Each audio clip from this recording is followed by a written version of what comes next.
Sure, here's a 1,000-word creative article titled Jeopardy! Fans are outraged over Martha Bath's loss. A trivia showdown turns into a viewer uproar. Television history is filled with game show legends. Ken Jennings' streak, James Holzhauer's fast-fingered bets, and Masha Roach's youthful trivia mastery. But few contestants have stirred such an emotional response as Martha Bath, a veteran Jeopardy! Player who returned to the Alex Trebek stage decades after her first appearance and left fans heartbroken and furious. Martha, a retired librarian from Seattle, first appeared on Jeopardy! In 1972, back when the show was still hosted by Art Fleming.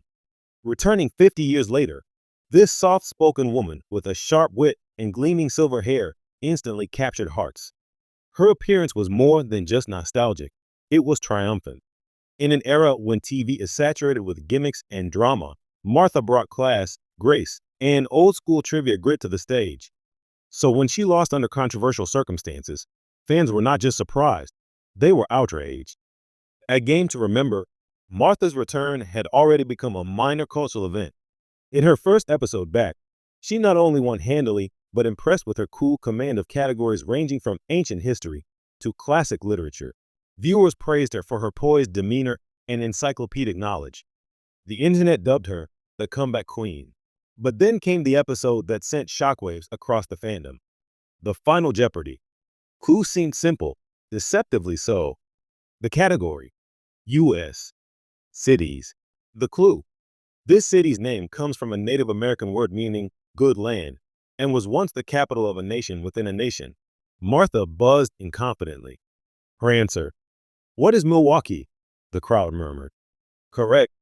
Her opponent, however, offered, what is Madison? Incorrect. At this point, Martha had the lead. With her correct response and safe wager, she should have secured the win. But the scoreboard didn't reflect it. A brief, confusing exchange between host Ken Jennings and the judges followed.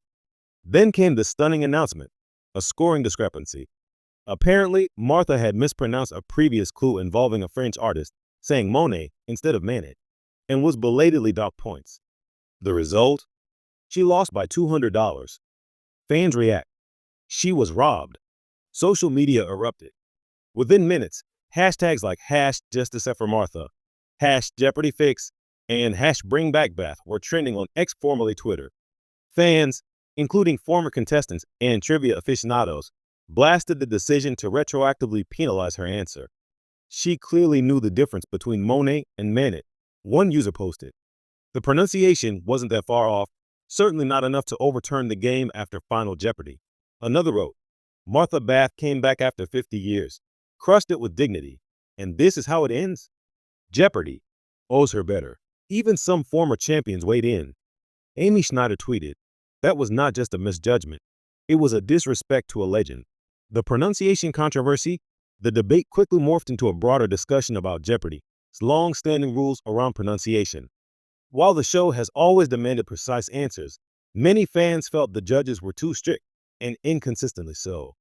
Clips from other episodes began circulating, showing contestants getting the benefit of the doubt on similar soft mispronunciations. One particularly viral video showed a contestant being awarded points for saying Socrates with a hard T's, even though the correct Greek pronunciation was not used. Why the double standard for Martha? Game shows live and die by consistency, said pop culture analyst Rachel Merman. If fans feel there is unfair treatment, especially toward an older female contestant, they react with passion.